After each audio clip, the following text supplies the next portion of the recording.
성경의 숲을 걷다 오늘은 열왕기상 15장입니다. 이스라엘이 남한국 유다와 북한국 이스라엘로 분열된 후 이제부터는 르호보암과 여로보암의 뒤를 잇는 왕들을 이제 열왕기상 15장부터 본격적으로 소개하고 있는데요. 오늘 15장에서는 먼저 남한국 왕이었던 르호보암의 아들을 소개하고 있습니다. 1절과 2절입니다. 느밧의 아들 여로보암 왕 18째 해 아비암이 유다 왕이 되고 예루살렘에서 3년 동안 다스리니라. 그의 어머니의 이름은 마아가요 아비살롬의 딸이더라. 르호보암을 이어 남유다의 왕이 된 사람은 그의 아들 아비암이었습니다. 역대하 13장 1절을 보면 이 아비암을 아비야라고 소개하고 있어요. 참고로 남유다의 왕들에 대해서는 역대하를 공부하면서 좀 더 자세하게 다루게 될 것입니다. 르호보암에 대해서도 그렇고요. 나머지 왕들도 더 상세하게 배우게 될 것이지만 열왕기상에서는 상대적으로 자세한 내용을 다루지 않기 때문에 우리가 좀 더 이해하기 위해서 역대하를 참고해 보면 더 좋을 것 같습니다.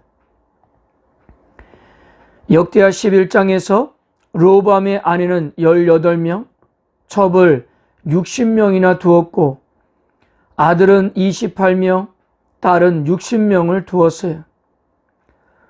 르호보암은 아내 중 가장 사랑하는 마아가의 소생 아비암을 장자가 아님에도 불구하고 왕이 되게 했습니다. 오늘 열왕기상 15장 2절에서 아비암의 어머니가 아비살롬의 딸 마아가라고 했는데요. 이 아비살롬은 바로 압살롬을 두고 하는 말입니다. 근데 우리가 사무엘하기를 공부했듯이 압살롬에게는 다말이라는 딸밖에 없었습니다. 그래서 역대하 13장 2절을 참고해서 유추해 보면 압살롬의 딸인 다말과 길앗 사람 우리엘이 결혼하여 낳은 딸이 마가였던 것입니다. 그러니까 엄밀히 따져보면 마가는 압살롬의 딸이 아니라 손녀였던 거죠. 이스라엘은 우리나라처럼 촌수를 정확하게 따지지 않기 때문에 성경에서 딸이나 아들이라는 표현은 진짜 아들이나 딸일 수 있고 종종 손자, 손녀를 표현할 수도 있고요. 아니면 먼 후손을 이야기할 때도 그렇게 사용하고 있습니다.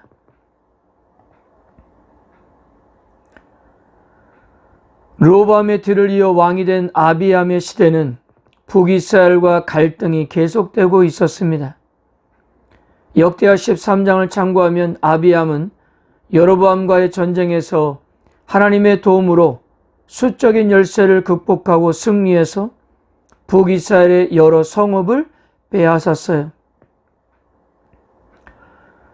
그러나 열왕기상 성경 기자의 관심은 그런 아비암의 실적이 아니라 바로 그의 신앙이었던 것입니다.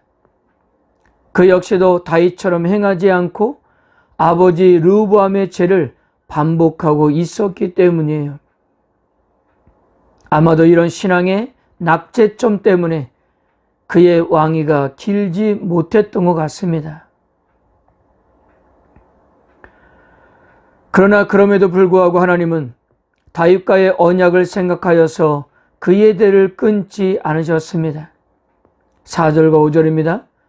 그의 하나님 여호와께서 다윗을 위하여 예루살렘에서 그에게 등불을 주시되 그의 아들을 세워 뒤를 잇게 하사 예루살렘을 견고하게 하셨으니 이는 다윗이 옛사람 우리아의 일 외에는 평생에 여호와 보시기에 정직하게 행하고 자기에게 명령한 모든 일을 어기지 아니하였음이라.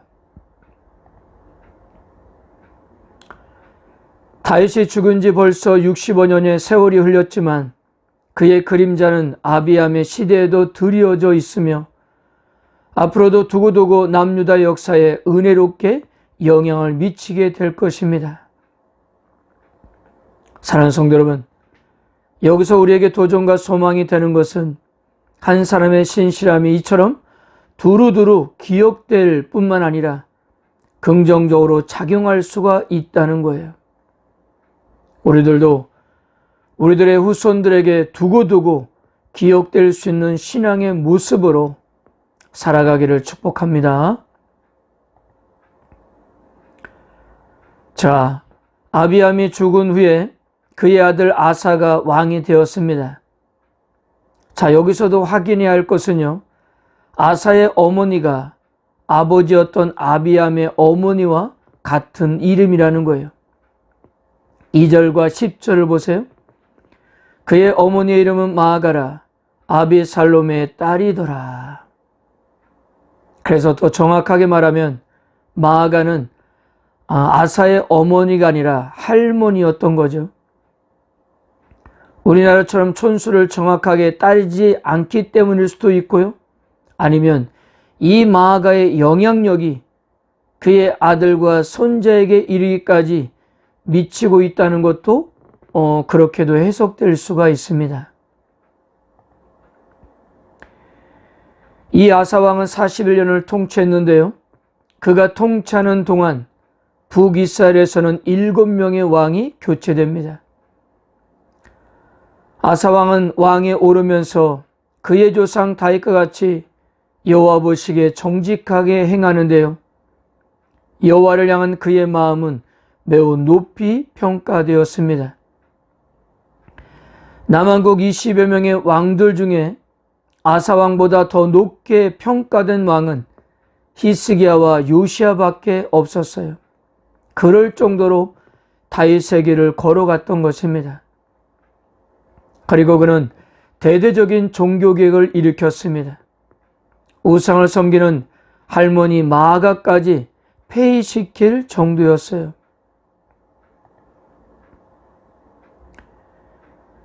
역대하 14장을 참고해보면 아사왕은 하나님의 도우심으로 구수의 100만 대군과 싸워서 승리했습니다. 그런데 그런 아사가 오늘 열왕기상 15장에서 소개된 것처럼 북이스라엘의 바사 왕이 베냐민 땅 라마에 쳐들어와서 그곳에 진을 치고 있을 때 어찌된 일인지 하나님을 의지하지 않고 성전과 왕궁에 있는 모든 은금을 아람 왕 베나단에게 보내 도움을 요청했던 것입니다. 물론 그 계기로 남유다는 위기를 넘어갈 수 있었지만요. 역대하의 성경기자는 이것에 대해서 매우 강하게 지적했습니다. 그리고요, 아사왕의 마지막은 그리 은혜롭지 못했습니다. 그는 결국 제2 39년 만에 발에 병이 들었고 2년 후에 죽게 됩니다. 여기에 대한 더 자세한 이야기는 역대하를 공부하면서 다루기로 하겠습니다. 북이스라엘도 여로보암 왕을 이어 그의 아들 나답이 왕이 되었는데요. 그도 역시 아버지 여로보암의 길을 걸어갔습니다. 그는 왕이 된 지 불과 2년 만에 블레셋과 전쟁하려고 기브돈에 내려갔다가 바하사 장군의 반역으로 나답뿐만 아니라 여로보암의 가문이 완전히 몰살당했습니다. 29절과 30절입니다. 여호와께서 그의 종 실롯 사람 아히야를 통하여 하신 말씀과 같이 되었으니 이는 여로보암이 범죄하고 또 이스라엘에게 범죄한 죄로 말미암으며 또 그가 이스라엘의 하나님 여호와를 노엽게 한 일 때문이었더라. 이것을 시작으로 북이스라엘은 주전 722년에 막을 내릴 때까지 왕권 쟁탈전의 연속이 될 것입니다. 북이스라엘의 왕들 중에 반역으로 정권이 바뀌면서 살해당한 왕들이 7명이나 되었습니다.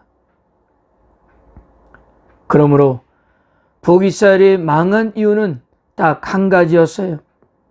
그것은 여로보암의 우상화 작업을 멈춘 왕이 단 한 명도 없었기 때문입니다. 북이스라엘은 역사로부터 아무것도 배우질 못했습니다. 역사가 보여주는 교훈이 분명하건만 어느 누구도 열애 없이 여로보암의 길을 걸어갔던 거예요. 사랑하는 성도 여러분, 앞에서도 잠깐 이야기했지만 성경의 관심은 왕들의 업적, 즉 정치적, 군사적, 경제적 업적에 관심이 있는 것이 아닙니다. 아마도 그런 것들을 평가했다면 모든 왕들은 어느 정도 인정을 받았을 거예요. 그러나 성경의 관심, 또한 하나님의 관심사는 개인들이 하나님 앞에 어떤 모습으로 서 있는가예요.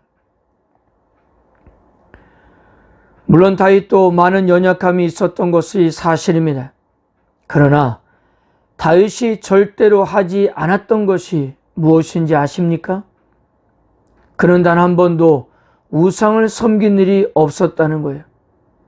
하나님 외에 다른 신을 섬긴 일이 없었습니다. 거듭 이야기하지만 치명적인 죄악을 범했지만 그럴 때마다 언제나 하나님 앞에 가서 무릎을 꿇었어요. 절대로 다른 것을 찾아가지 않았다는 거예요.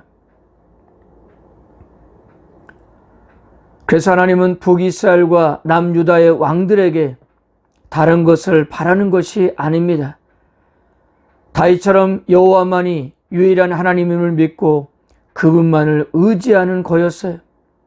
그렇다면 정치적, 군사적, 경제적인 것을 책임져 주시겠다고 이렇게 말씀했던 거예요.